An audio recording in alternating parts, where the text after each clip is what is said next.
नमस्कार मित्रों, फिर से आपका स्वागत है मेरे चैनल लैंग्वेज ज्ञान में। और हमारी जो पुस्तक चल रही है स्वामी विवेकानंद जी से वार्तालाप। आज का विषय है भारत और इंग्लैंड। भारत और इंग्लैंड, इंडिया, लंदन 1896। यह लंदन के मौसम का समय है। स्वामी विवेकानंद के मत और दर्शन के प्रति बहुत से लोग आकृष्ट हो गए हैं।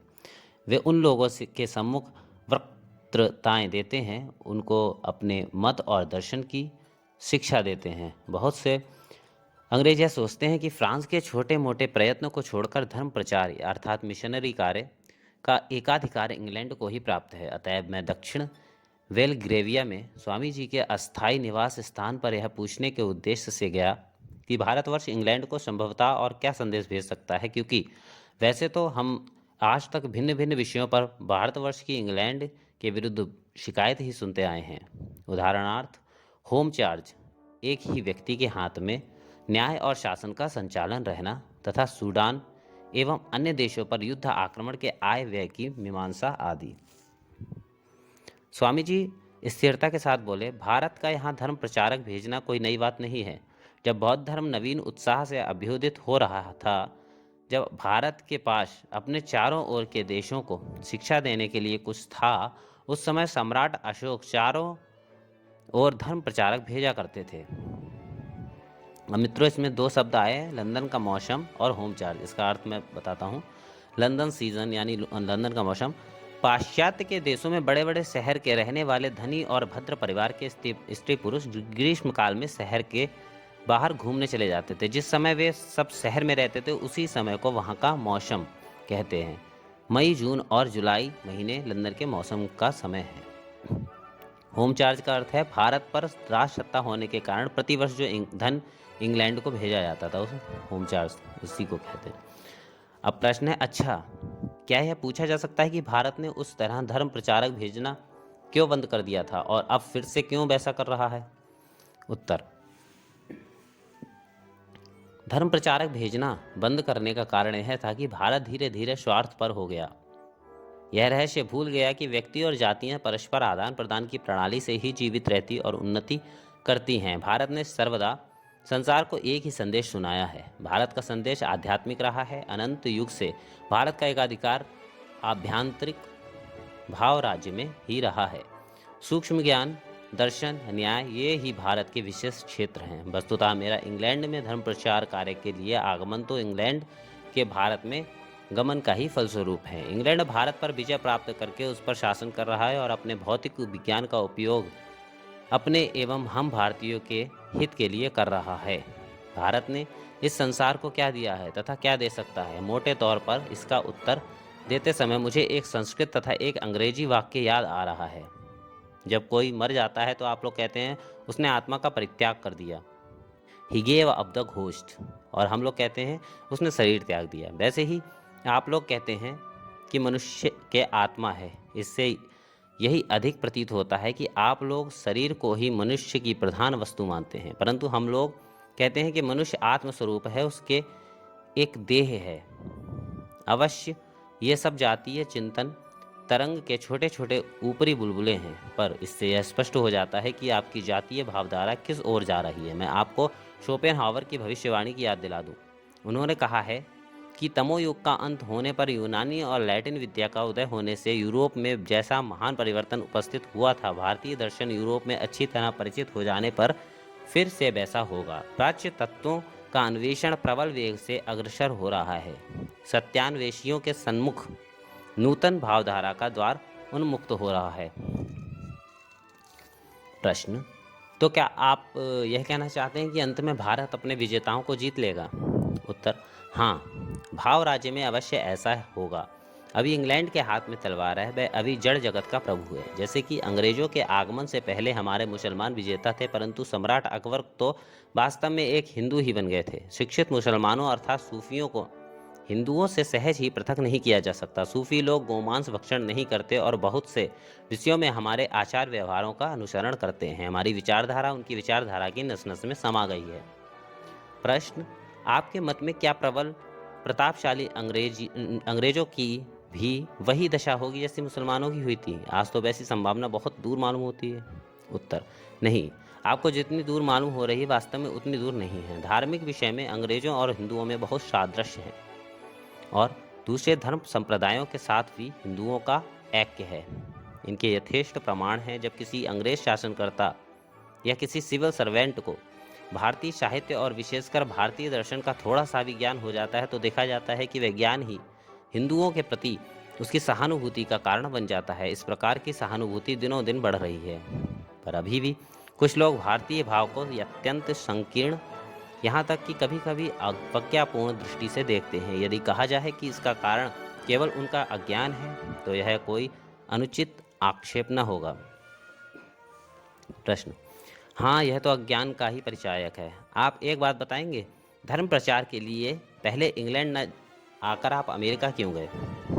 उत्तर: केवल संयोगवश। विश्व महामेले के समय विश्व धर्म सम्मेलन लंदन में न होकर शिकागो में हुआ था, इसलिए मुझे वहां जाना पड़ा। परंतु उस महासम्मेलन का अधिवेशन तो वास्तव में लंदन में ही होना उचित था। मैसूर के महाराजा तथा अन्य कतिपय सज्जनों ने मुझे हिंदू धर्म के प्रतिनिधि के रूप में वहां भेजा था। मैं वहां 3 वर्ष रहा। केवल गत वर्ष ग्रीष्म काल में वक्तृता देने यहाँ आया था और इस गर्मी में भी आया हुआ हूँ।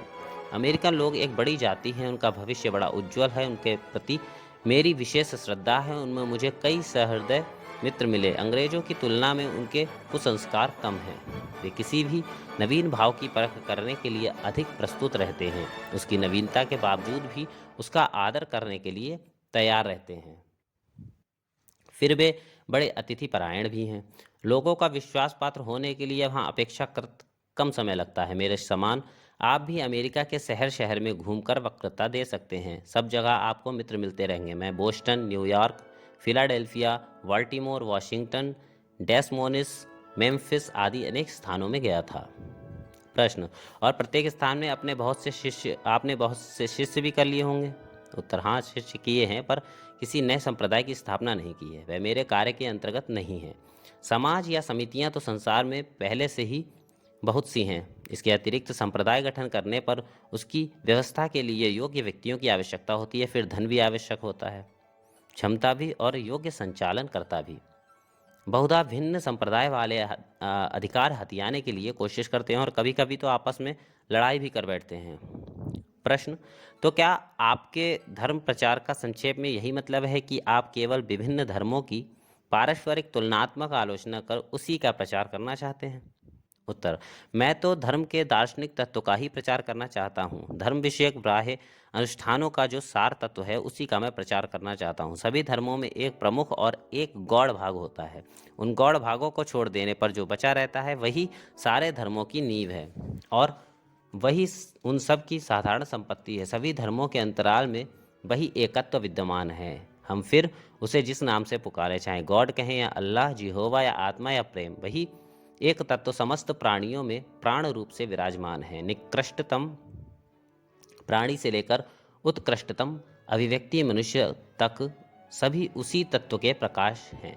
तो मैं तो केवल इस अधिष्ठान रूप एकत्व की ओर ही सब संप्रदायों की दृष्टि विशेष रूप से आकर्षित करना चाहता हूँ। परंतु इस पाश्चात्य भूमि में, और केवल पाश्चात्य ही क्यों, सर्वत्र ही लोग गौड़ विषयों की ओर ही ध्यान अधिक देते हैं। धर्म के बाह्य अनुष्ठानों का अवलंबन करके लोग दूसरों को भी अपने ही घेरे में लाना चाहते हैं और इसके लिए आपस में वाद विवाद, झगड़ा करते हैं और एक दूसरे को मार तक डालते हैं, यह देखते हुए कि भगवत भक्ति और मानव प्रेम ही जीवन की सार वस्तु है। ये कलह विवाद और कुछ नहीं तो कम से कम बड़े विचित्र कहे जा सकते हैं। प्रश्न: मेरी समझ में एक हिंदू कभी भी दूसरे धर्मावलंबियों पर अत्याचार नहीं कर सकता। उत्तर: आज तक तो उसने नहीं किया। इस संसार में जितनी जातियां हैं उनमें हिंदू ही सबसे अधिक पर धर्म सहिष्णु है। हिंदू को गंभीर धर्म भावापन देखकर लोग सोच सकते हैं कि वह ईश्वर में विश्वासहीन नास्तिकों पर अत्याचार करेगा, पर यह बात गलत है। क्योंकि आप देखिए, जैन लोग ईश्वर में विश्वास को भ्रमात्मक बतलाते हैं, परंतु आज तक किसी भी हिंदू ने किसी जैन पर अत्याचार नहीं किया। भारत में मुसलमानों ने ही सबसे पहले दूसरे धर्म वालों के विरुद्ध तलवारें खींची थी। प्रश्न: इंग्लैंड में इस मूल एकत्ववाद का प्रसार कैसा हो रहा है? यहाँ तो आज हजारों संप्रदाय विद्यमान हैं। उत्तर: स्वाधीन चिंतन और ज्ञान की वृद्धि होने पर धीरे धीरे इन संप्रदायों का लोप हो जाएगा। ये सब संप्रदाय गौड़ विषयों पर प्रतिष्ठित हैं, इसलिए वे दीर्घ काल तक स्थायी नहीं रह सकते। उन संप्रदायों का उद्देश्य अब सिद्ध हो गया है। वह उद्देश्य था उन संप्रदायों के अंतर्गत व्यक्तियों की धारणा अनुसार संकीर्ण भातृभाव की प्रतिष्ठा करना। अब हम धीरे धीरे व्यष्टियों के इन छोटे छोटे समूहों को अलग करने वाली दीवारों को तोड़कर विश्व बंधुत्व की भावना पर पहुंच सकते हैं। इंग्लैंड में यह कार्य बड़ी धीमी गति से हो रहा है। इसका कारण संभवतः यह है कि अभी भी उपयुक्त समय उपस्थित नहीं हुआ है, परंतु फिर भी धीरे धीरे यह भाव प्रसारित हो रहा है। मैं इस बात की ओर आपकी दृष्टि आकर्षित करना चाहता हूं कि इंग्लैंड भी भारत में यही कार्य कर रहा है। आज भारत में जो जाति भेद है वह भारत की उन्नति की राह पर रोड़े डाल रहा है। उससे संकीर्णता और भेद बुद्धि आती है। विभिन्न संप्रदायों में आपस में पार्थक्य की दीवारें खड़ी हो जाती हैं, पर विचार की उन्नति के साथ वह नष्ट भ्रष्ट हो जाएगा। प्रश्न: परंतु कुछ अंग्रेज तो जो भारत के प्रति कोई कम सहानुभूति नहीं रखते और जो उसके इतिहास से बिल्कुल अपरिचित नहीं हैं, वे तो जाति भेद को मुख्यतः कल्याणकारी ही समझते हैं। लोग तो अनायास ही अधिक से अधिक पाश्चात्य भावापन्न हो सकते हैं। आप भी तो हमारे बहुत से आदर्शों को जड़वादात्मक कहकर निंदा करते हैं। उत्तर: हाँ, यह सच है। कोई भी बुद्धिमान पुरुष भारत को इंग्लैंड बनाना नहीं चाहता। शरीर के भीतर अवस्थित विचारों से यह शरीर गठित हुआ है, अतः समग्र जातीय विचारधारा का विकास मंत्र है, और भारत में तो वह हजारों वर्षों की चिंता का विकास स्वरूप है। इसलिए भारत को पाश्चात्य भावापन्न करना एक असंभव बात है, और उसके लिए प्रयत्न करना भी निर्बुद्धिता का कार्य है। चिरकाल ही से भारत में सामाजिक उन्नति के उपादान स्पष्ट रूप से विद्यमान रहे हैं। जब कभी शांतिपूर्ण राज्य व्यवस्था स्थापित होती थी, तभी उसके अस्तित्व का परिचय प्राप्त हुआ है। उपनिषदों के समय से लेकर वर्तमान काल तक के हमारे सारे बड़े बड़े आचार्यों ने इस जाति भेद की बाधा को तोड़ने की कोशिश की है। अवश्य उन्होंने मूल जाति विभाग का नाश नहीं चाहा, उन्होंने केवल उसके विकृत और अवनत रूप को ही हटाने का प्रयास किया था। प्राचीन जाति विभाग में बहुत सुंदर सामाजिक व्यवस्था थी। वर्तमान जाति भेद के भीतर आप जो कुछ अच्छा देख रहे हैं वह उसी प्राचीन जाति विभाग से प्राप्त हुआ है। बुद्ध ने जाति विभाग को फिर से उसके पुराने मौलिक स्वरूप में प्रतिष्ठित करने की चेष्टा की थी। जब जब भारत की जागृति हुई है, तब तब उस विकृत जाति भेद को तोड़ने के प्रबल प्रयत्न किए गए हैं, परंतु यह कार्य चिरकाल हमें ही करना पड़ेगा। हमें को प्राचीन भारत की परिणति और क्रम विकास स्वरूप नए भारत का गठन करना होगा। जो कोई वैदेशिक भाव हमें इस कार्य में सहायता देगा, वह फिर चाहे जहाँ से मिले उसे ग्रहण कर हमें अपना बना लेना होगा। दूसरा कोई हमारे लिए इस कार्य को नहीं कर दे सकता। सारी उन्नति व्यक्ति या जाति के भीतर से होनी चाहिए। इंग्लैंड बस इतना ही कर सकता है कि वह भारत को उसकी इस आत्मोद्धार की साधना में सहायता पहुंचा सकता है, इससे अधिक कुछ भी नहीं। मेरे मत से यदि दूसरा कोई बलपूर्वक भारत की गर्दन पकड़कर उसकी उन्नति करना चाहे तो उससे कोई लाभ न होगा। गुलाम की मनोवृत्ति से किए हुए सर्वोत्तम कार्य के फल से भी अवनति ही हुआ करती है। प्रश्न: क्या कभी आपने इंडियन नेशनल कांग्रेस के आंदोलन की ओर भी ध्यान दिया है? उत्तर: मैं यह नहीं कह सकता कि उधर मैंने कोई विशेष ध्यान दिया है। मेरा कर्म क्षेत्र दूसरा है, परंतु मेरा विश्वास है उस आंदोलन से भविष्य में विशेष शुभ फल की प्राप्ति की संभावना है, और उसकी सिद्धि के लिए मैं हार्दिक प्रार्थना करता हूँ। उसके द्वारा भारत की विभिन्न छोटी छोटी जातियों से एक बृहत राष्ट्र गठित हो रहा है। मुझे कभी कभी ऐसा मालूम होता है कि भारत की विभिन्न जातियों में जो परस्पर भिन्नता है वह यूरोप के विभिन्न देशों की आपसी भिन्नता से कोई कम नहीं है। अतीत में यूरोप की भिन्न भिन्न जातियों ने भारतीय वाणिज्याधिकार के लिए बड़ा प्रयत्न किया है, और इस भारतीय वाणिज्य ने संसार की सभ्यता के विस्तार में एक प्रबल शक्ति के रूप में कार्य किया है। यह भारतीय वाणिज्याधिकार की प्राप्ति मानव जाति के इतिहास में एक प्रकार से भाग्य चक्र में परिवर्तन लाने वाली घटना कही जा सकती है। हम देखते हैं कि डच, पुर्तगाली, फ्रांसीसी और अंग्रेज क्रम से उस अधिकार की प्राप्ति के लिए कोशिश करते रहे। यह भी कहा जा सकता है कि वेनिस वासियों ने प्राच्य देशों में वाणिज्याधिकार में क्षतिग्रस्त होने के कारण सुदूर पाश्चात्य प्रदेशों में इस क्षतिपूर्ति की जो चेष्टा की, उसी से अमेरिका का आविष्कार हुआ है। प्रश्न: इसकी परिणति कहाँ होगी? उत्तर: अवश्य इसका अंत भारत में साम्य भाव की स्थापना में होगा, सारे भारतीयों के लिए व्यक्तिगत समान अधिकार की प्राप्ति में, जिसे हम तंत्रात्मक भाव कहते हैं। इसकी परिणति होगी, ज्ञान मुट्ठी भर शिक्षित व्यक्तियों की एकाधिकार संपत्ति न रहेगा, वह समाज के उच्च स्तर से धीरे धीरे निम्नतम स्तर तक विस्तृत होगा। जनसाधारण में शिक्षा का प्रसार किया जा रहा है। भविष्य में शिक्षा सबके लिए अनिवार्य कर दी जाएगी। भारतीय जनता में जो अथाह कार्यकारी शक्ति विद्यमान है उसे काम में लाना होगा। भारत के हृदय में महान शक्ति निहित है, उसको जगाना है। प्रश्न, बिना प्रबल युद्ध सामर्थ्यवान हुए क्या कभी कोई जाति बड़ी बनी है? स्वामी जी ने क्षण मात्र के लिए भी इस इतस्ततः न करते तुरंत उत्तर दिया, हाँ, चीन इसका उदाहरण है। मैंने चीन और जापान में भी भ्रमण किया है। आज चीन की दशा एक बिखरे हुए दल के समान है, पर जब वह उन्नति के स्तर पर था तब उसकी जैसी सुंदर और सुश्रृंखलाबद्ध समाज व्यवस्था थी, वैसी आज तक दुनिया में और कहीं देखी ना गई। आज हम जिन उपायों और प्रणालियों को आधुनिक समझते हैं उनमें से अधिकांश तो चीन देश में सैकड़ों क्यों हजारों वर्ष तक प्रचलित है। उदाहरण के लिए बड़ी बड़ी नौकरियों के लिए होने वाली प्रतियोगिता परीक्षाओं, कॉम्पिटिटिव एग्जामिनेशन को ही ले लीजिए। प्रश्न, अच्छा, चीन की ऐसी विशृंखल दशा क्यों हो गई है? उत्तर, इसलिए कि चीन अपनी सामाजिक प्रणाली के अनुरूप योग्य व्यक्तियों का निर्माण न कर सका।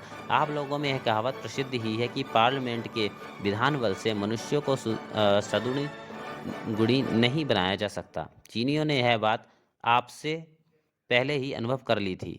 इसलिए राजनीति की अपेक्षा धर्म नीति की अधिक उपकारिता है, क्योंकि धर्म विषयों के मूल तक पहुंचता है और मनुष्य की चेष्टाओं की भित्ति को लेकर रहता है।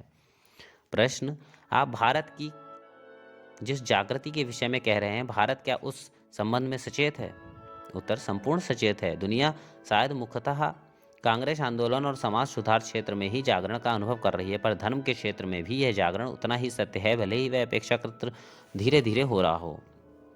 प्रश्न, पाश्चात्य और प्राच्य देशों के आदर्शों में इतना अंतर है। हमारा आदर्श सामाजिक अवस्था की पूर्णता प्राप्त करना है। हम लोग इन्हीं समस्याओं के समाधान में लगे हुए हैं, जबकि दूसरी ओर प्राच्य निवासी सूक्ष्म तत्वों के ध्यान में अपनी सारी शक्ति लगा रहे हैं। यहाँ पार्लियामेंट इस पर विचार विनिमय कर रही है कि सूडान की लड़ाई में भारतीय सैनिकों का व्यवहार किसके सिर लादा जाए।